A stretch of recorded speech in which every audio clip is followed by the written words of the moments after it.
வணக்கம். நாம இன்னைக்கு பார்க்க போற டாபிக் என்ன அப்படின்னு பாத்தீங்கன்னா சிம்பிள் ஹார்மோனிக் மோஷன்ல இருக்கக்கூடிய வேரியஸ் டிஃப்ரெண்ட் ஷேப்ஸ் இருக்கக்கூடிய டிஃப்ரெண்டான ஃபார்முலாஸ். சரிங்களா? சோ நம்ம இந்த வீடியோல அதுக்கான ஃபார்முலா எப்படி வந்துச்சு, அதுக்கான ஷேப் வச்சு நம்ம எப்படி கால்குலேட் பண்றதை பார்க்க போறோம். சரிங்களா? இப்போ வாங்க நம்ம பார்க்க போற டாபிக் என்ன அப்படின்னு பாத்தீங்கன்னா ஃப்ளோட்டிங் சிலிண்டர். சரிங்களா? சோ இந்த மாதிரி ஒரு ஆப்ஜெக்ட்டை வந்து கன்சிடர் பண்ணிக்கோங்க. அதுல தண்ணி இருக்கு. சோ அந்த தண்ணியில இருக்கிறதுல இந்த மாதிரி ஒரு சிலிண்டர் இருக்கு பாத்தீங்களா? சோ அது ஃப்ளோட் ஆயிட்டு இருக்கு. சரிங்களா? சோ அப்படி இருக்கும்போது இதுக்கான சிம்பிள் ஹார்மோனிக் மோஷனுக்கான டைம் பீரியட் ஃபார்முலா. சரிங்களா? அது என்ன அப்படின்னு பாத்தீங்க அப்படின்னா t is equal to 2 pi root of L by G. சரிங்களா?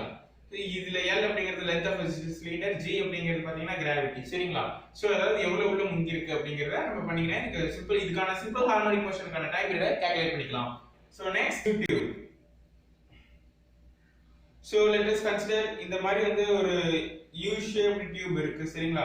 சோ இந்த மாதிரி U shaped tubeல வந்துட்டு இந்த மாதிரி தண்ணி இருக்கு. சரிங்களா? சோ இந்த மாதிரி ஈக்குவல் அமௌண்ட் ஆஃப் வாட்டர் இருக்கு இல்லையா? சோ அப்படி இருக்கும்போது இதுக்கான டைம் பீரியட் ஃபார்முலா என்னன்னு பாத்தீங்கன்னா t is equal to 2 pi root of h by g. So h by g அப்படிங்கிறது இந்த இடத்துல இருந்து இந்த இடத்துக்கு எவ்வளவு தண்ணி இருக்கு இல்ல ஆர் லிக்விட் இருக்கு அப்படிங்கறத அந்த h. சரிங்களா? சோ அத சப்ஸ்டிட்யூட் பண்ணீங்கன்னா இதுக்கான டைம் பீரியட் ஃபார்முலா கால்குலேட் பண்ணிக்கலாம். Next piston in a cylinder. So let us consider இந்த மாதிரி ஒரு piston இருக்கு. சோ இந்த மாதிரி pistonல வந்து முன்னாடி பின்னாடி போயிட்டு வருது இல்லையா? சோ முன்னாடி பின்னாடி போயிட்டு வருது அப்படினா அது வந்து ஒரு சிம்பிள் ஹார்மோனிக் மோஷன் தானே. சோ அப்ப அதுக்கான டைம் பீரியட் ஃபார்முலா என்னன்னு பாத்தீங்க அப்படினா t is equal to 2 pi root of m h divided by pa. சரிங்களா? சோ இதுல p அப்படிங்கறது பாத்தீங்கன்னா உள்ளுக்குள்ள இருக்க பிரஷர், a அப்படிங்கிறது ஏரியா ஆஃப் தி இந்த பிஸ்டன். சோ அப்ப m அப்படிங்கிறது மாஸ். ஓகேங்களா? சோ h அப்படிங்கிறது ஹைட். இந்த பிஸ்டன் எவ்வளவு ஹைட்ல இருக்கு அப்படி கால்குலேட் பண்ணீங்கன்னா இதுக்கான டைம் பீரியட் ஃபார்முலா நீங்க கால்குலேட் பண்ணிக்கலாம். Next hemisphere. இந்த ஹெமிஸ்பியர்ல எப்படி தெரியுமா क्वेश्चन கேட்பாங்க. இந்த மாதிரி ஒரு பால் இருக்கு. இந்த மாதிரி பால் ஹெமிஸ்பியர்க்குள்ள போயிட்டு வருது அப்படி பாத்தீங்கன்னா சோ இந்த பக்கம் ஆரம்பிச்சு இப்படி போயிட்டு அதுக்கு அப்புறம் மறுபடியும் இப்படி வந்துட்டே இருக்கும் இல்லையா? சோ இப்படி வந்துட்டு இருக்கனால இதுவும் ஒரு சிம்பிள் ஹார்மோனிக் மோஷன் தான். சோ அப்ப இதுக்கான டைம் பீரியட் ஃபார்முலா என்ன அப்படினு பாத்தீங்க அப்படினா so t is equal to 2 pi root of caps r minus small r divided by g. So இதுல caps r அப்படிங்கிறது இதுக்கான ரேடியஸ், small r அப்படிங்கிறது இந்த பாலுக்கான ரேடியஸ். சோ ரெண்டையும் சப்ஸ்டிட்யூட் பண்ணிட்டீங்கன்னா உங்களுக்கு ஆன்சர் கிடைச்சிரும். சரிங்களா? நெக்ஸ்ட் சோ கார்ட் அப்படிங்கிறது நமக்கு தெரியும், சின்ன வயசுல சொல்லி கொடுத்துருக்காங்க இல்லையா? சோ இந்த மாதிரி ஒரு சர்க்கிள் இருக்கு அப்படின்னா இந்த பக்கம் ஒரு ஸ்ட்ரைட்டா வெட்டிச்சு அப்படின்னா அதுதான் கார்ட். சரிங்களா? சோ அப்படி பாத்தீங்க அப்படின்னா லார்ஜஸ்ட் கார்ட் என்ன அப்படின்னு பாத்தீங்கன்னா டயாமீட்டர் தான். சோ அப்படி மட்டும் இல்லாம சோ இப்படியும் இருக்கலாம் இப்படியும் இருக்கலாம். சரிங்களா? சோ இப்போ என்ன அப்படி பாத்தீங்கன்னா இந்த சர்க்கிள் எர்த்தை கன்சிடர் பண்ணிக்கோங்க. இந்த எர்த்துக்குள்ள வந்து ட்ரில் பண்ணிட்டு போறோம், ஐ மீன் டனல் பண்ணிட்டு போறோம்.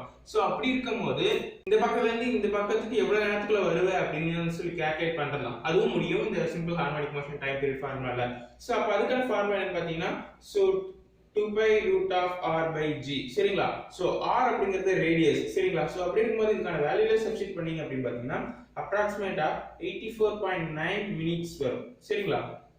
சோ இதுவும் நீங்க கன்சிடர் பண்ணிக்கணும். சோ இப்போ யங்ஸ் மாடல்ஸ் வச்சு இந்த சிம்பிள் ஹார்மோனிக் மோஷனுக்கான டைம் பீரியட் ஃபார்முலா கால்குலேட் பண்ண போறோம். அது எப்படி பாத்தீங்க அப்படின்னா இந்த மாதிரி ஒரு சர்ஃபேஸ்ல இந்த மாதிரி வந்து ஒரு எலாஸ்டிக் மெட்டீரியல் வச்சிருக்காங்க. சரிங்களா? சோ அப்படி பாத்தீங்க அப்படின்னா இதுல சோ முன்னாடி பின்னாடி அப்படின்னு சொல்லி இங்க இந்த பக்கம் போயிட்டு வருது. சோ அப்படி இருக்கும்போது இதுக்கான டைம் பீரியட் ஃபார்முலா என்னன்னு பாத்தீங்க அப்படின்னா t is equal to 2 pi root of ml by ay. So a is the area, y is the length modulus of this material and l is the length, அதாவது total length. சரிங்களா? m அப்படிங்கிறது பாத்தீங்கன்னா mass. சரிங்களா? இதெல்லாம் calculate பண்ணீங்கன்னா உங்களுக்கு இது கண்டுபிடிச்சிடலாம். Next last one dark pendulum அப்படி பாக்கும்போது இந்த மாதிரி இருக்குங்க இல்லையா? சோ இந்த மாதிரி ஒரு சென்டர்ல பார்த்து இந்த பக்கம் வந்திருக்கும் இல்லையா?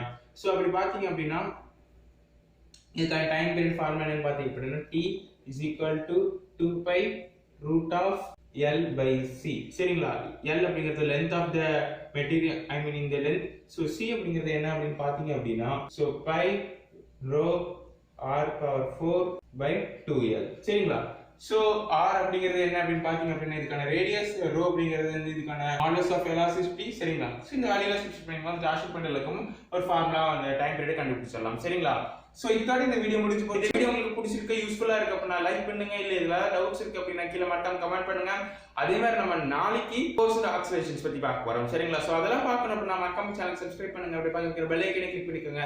அப்பதான் உங்களுக்கு இன்ஸ்டன்ட் நோட்டிஃபிகேஷன் வரும். சரிங்களா? தேங்க்ஸ் ஃபார் வாட்சிங்.